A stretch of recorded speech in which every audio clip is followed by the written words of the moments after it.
After looking at the top comic sales of 2025, I was astonished at how much of it was just DC, and more importantly, just Batman. I mean, I knew he was the more popular hero, but not by this margin, god damn. You then think, why doesn't Spider-Man ever peak this high? And of course, the answer is pretty obvious. While Batman is doing badass shit like falling from space, fighting failsafe, and rizzing up baddies, Peter Parker is stuck in the same cycle of being dumped by MJ, struggling with bills, and of course being humiliated by guys like Paul. That guy needs an entire video himself. But we're all aware of the giant gap in quality between your average Batman comic and your average Spider-Man comic. It is actually so bad, a single page in a Daredevil comic speaks more to Spidey fans than the main book. And I can't blame them when Marvel has proven the things you like will not stick. It seems like from reading the flagship comics for Spider-Man and Batman that Marvel hates Spider-Man and DC loves Batman because one company embraces change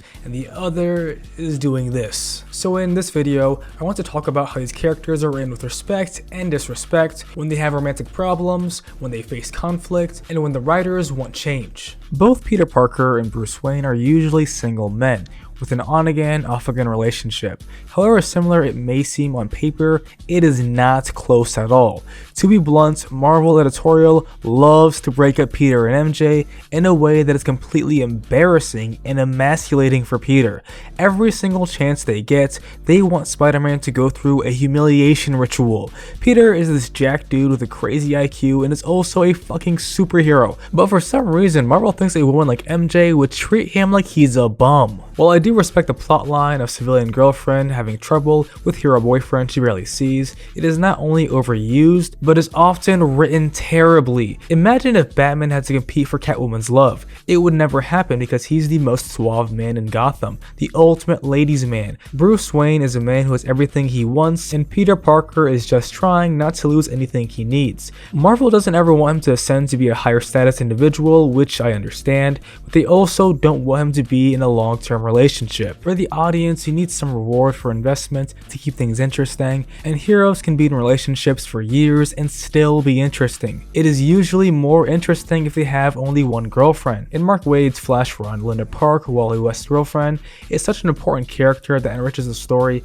not just with their relationship, but also how she contributes to his life as a hero. MJ is barely ever that. She's either hung up on this fucking goober, or for some reason she's Venom. I'm not gonna hate on that without reading it, but she can never just be his partner. For some reason, we always need Peter to be alone. In contrast, while Batman is often regarded as a loner, similar to Peter, they have people around them they work with. Even before the Bat family, Batman still has Jim Gordon, Leslie Tompkins, and sometimes Lucius Fox. Romantically though, they are both single. However, Batman chooses to be single. It is seen as an act of discipline and wisdom. He knows the life he leads would put a woman in harm's way, so when he is alone, it makes him seem all the more competent and respectable. Peter does not get respect when he is single. It is because he is inadequate. He has failed to maintain his relationship with MJ. He is alone because he is not competent, constantly struggling with bills and juggling hero life and work. While Batman is a fine-tuned machine who seems to always be in control, Peter is the opposite, always on the back foot, trying to fix his hectic life. While it makes for good stories occasionally, not only does it disrespect Spider-Man, it gets boring.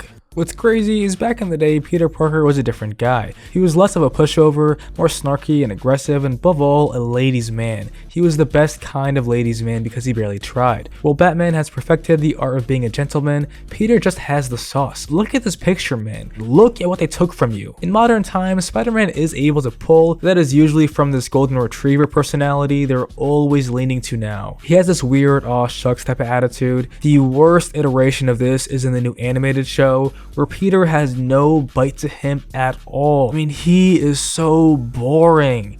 That's the reason why I liked Andrew Garfield's Spider-Man, because he was kind of an asshole. I need that guy back. But if you combine this boring golden retriever personality bullshit with the constant emasculation and embarrassment from his failures and romance, and you get to the worst humiliation ritual, that is Paul. Paul is a character that could be dissected for a long time, but I just want to analyze one interaction from one of the most hated runs in recent times. This moment really encapsulates everything I've been talking about. So after Peter has tried to call MJ, she's obviously upset about that and tells Paul.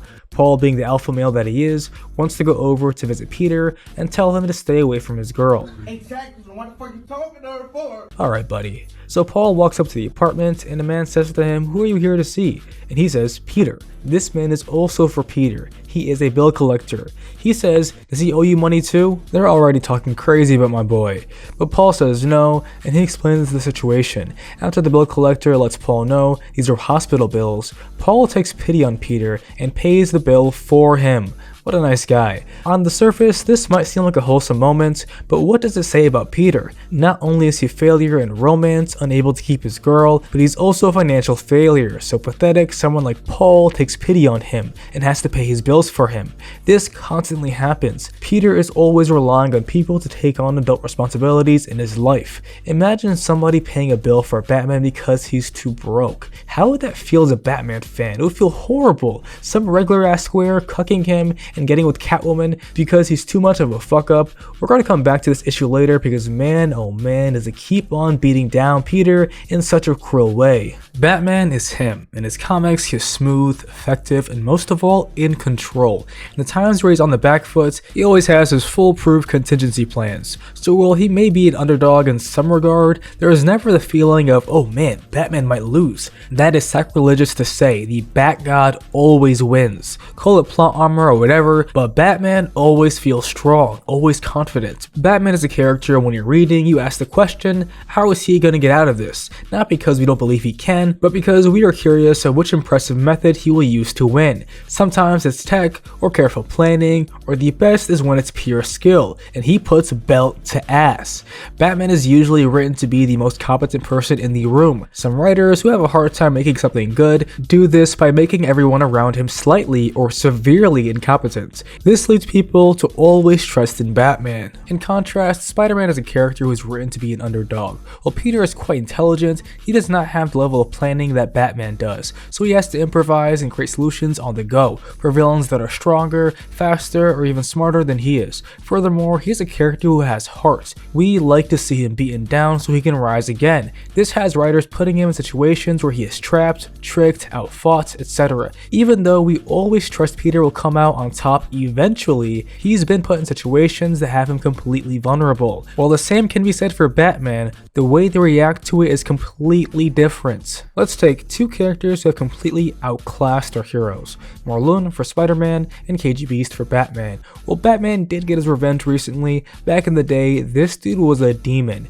10 Nights of the Beast is one of Starlin's best. A simple but effective premise. Batman, the world's greatest detective, has to solve a case where a man who is faster, more skilled, and more lethal than he is on the loose in Gotham, causing chaos. We see this great story play out. A gruesome massacre, then the case unfolds, and finally two men who are playing this game of life and death. And how does Batman win? He stops playing the game and allows his enemy to walk into a dead end, trapping him and letting him die slowly. Batman wins because he is competent and wise. Peter usually wins because of his heart and kindness. Marlon is a character who is infamous for casuals because of the way Peter reacted to it. Normally, Spider-Man is a guy who says quips and jokes, feels almost cocky, and of course holds back as to not hurt anyone. However, when he fights someone like Marlon, he is notably scared. Peter is usually younger than Batman, so that plays into it, but even a younger Bruce is this stoic and tenacious man, able to go through some really horrific shit and still come out strong. While for Peter, he gets rattled, bested, and unfortunately gets bitched. He's human and that's understandable. However, when you look at issue 34, where Marlon was really going to kill Peter, and the way he wins is because somebody helped him. Because Peter is kind, people help him. While it makes for a great story, the writers could take these opportunities to show how intelligent and competent Peter is. I understand he's a different character, but I would like to see that from him. Let's look at a similar situation for Spider-Man and talk about how Peter's reaction to conflict is written in a way that completely embarrasses him. So back to that forbidden comic, Peter pulls up on Tombstone and tries to box it out with him. But like I said earlier, Peter gets tricked and then outmuscled. I don't know what spider bit Tombstone, because for Peter to not only be outsmarted, but to also get his ribs cracked, this is insane. So Peter gets knocked out and wakes up on the train tracks. It's a classic plot when a villain wants to play with his food. After Tombstone has his monologue, he begins to leave, and Peter starts begging. Don't do this. I've learned my lesson. Holy fuck, imagine getting bitched so bad you're on your knees saying you learned your lesson like a good boy. This golden retriever bullshit I hate. Old Peter would have talked some shit here and figured out how to escape.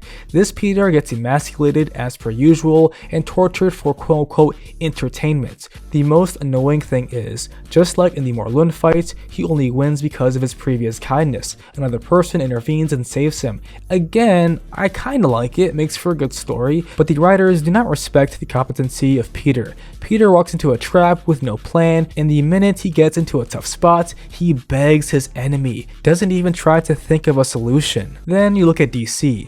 Batman has never been in a situation where he doesn't feel at least competent, and more importantly, like he got bitched. The one and only time Batman has been subjugated the way Peter has is Batman the Cult. It is one of the best Batman stories there is. However, all of these writing choices signal to the reader that the writer respects Batman but does not respect Spider-Man. How do you let a Daredevil comic do Spider-Man justice better than your own story? The worst part is, I can't blame the writers entirely, because Marvel does not want to change Peter Parker at all. When we look at the long history of Batman and Spider-Man, you see writers desperate and clamoring to write for Batman, oftentimes just for an issue or two with the alternate book Detective Comics, or if they get lucky, they can helm the flagship comic. Even with those two slots filled, DC knows they can keep pumping an infinite amount of limited series, Elseworld, or Black Label books for Batman, and the best of the best writers will take what they can get. Where is this energy for Spider-Man? I mean, do you see writers as eager to write for Peter the same way they want to write for Bruce? Why is that? I will tell you why. Batman is a malleable character, and Peter Parker is completely static. One more day is all the proof you need to know why writers don't feel excited to write for Spider-Man. Their ideas won't stick, their changes won't last, and their stories won't matter. The status quo will and always be a down-on-his-luck hero, even though fans have proved that they would like a more competent version of Peter. However, Marvel is convinced we only want one type of Spider-Man. In contrast, the DC is absolutely confident that we will buy any kind of Batman, no matter how crazy. In my previous video, I talked about how many different versions of Batman exist, and I posited the question of which one is the real Batman. I don't think I could do the same with Spider-Man. You look at Spider-Man over the years, and while yes, he does get new characters, he is forced to stay the same. This is a result of a very scared and conservative editorial, who believes that the fans are only interested in reading about Peter Parker as long as he is struggling. In contrast, DC knows people will read about Batman whether he is in a steampunk world, or post-apocalyptic future, or even broke. People will read about Batman no matter how much you change him, because as crazy as you get, he is still Batman. You can only get so abstract and change so much about Peter before he becomes another character. There are a lot of young adult heroes who are struggling to pay rent and just trying to do the right thing. Obviously, Spider-Man popularized this trope, but the space has become saturated. More importantly, even if a writer had a great original idea on how to transform Peter the same way that these Elseworld stories transform Bruce, Marvel would never go for it. Less creative freedom means less creators. Look at the Ultimate Universe. We had a more mature Peter Parker, married with kids, a stable relationship, healthy dynamic, and it sold incredibly well. They proved it could work. And while Hickman low-key dropped the ball when it came to the pacing and plot later on, Marvel is the one who kneecapped him by making the universe end. They don't want to muddle their image, I guess. Meanwhile, DC encourages changes and growth for these characters with the Absolute line, revitalizing characters for a modern audience and maintaining the interest of current fans. If Marvel was in charge of Wonder Woman, they would have seen how much people like this alternate version of Diana in the Absolute Universe and canceled the book out of fear. In conclusion, Marvel doesn't actually hate Spider-Man, he's their golden boy, but they are a bad steward of a beloved character. With piss-poor comics, writers who seem uninspired, and the editorial who breeds an environment that snuffs out any lasting change. I mean, Tom King killed off Alfred years ago, and he still hasn't come back and probably won't for a long time. If it was Marvel, we'd have some convoluted and annoying story with Mephisto just to bring him back. I have a lot more to say on this topic. This was just a rant. Let me know how you guys feel about this. Big shout out to the Watchtower employees you see here. Huge shout out to all the OG7 members. My day one Cable. Then we got Zuzu, Pazuzu, Aquamarine, Adenine, my boy Dennis, and of course Magnolia Soldier. We got some new names, Transgender Actions, Henry Bartram. Thank you so much for joining, guys. Some even newer names, we got Cloud and Rabbit Vegas. And of course we got Joey, or let him hear Joe. And last but not least, my dog Shane Stapler. Thank you so much for watching, guys. Peace out.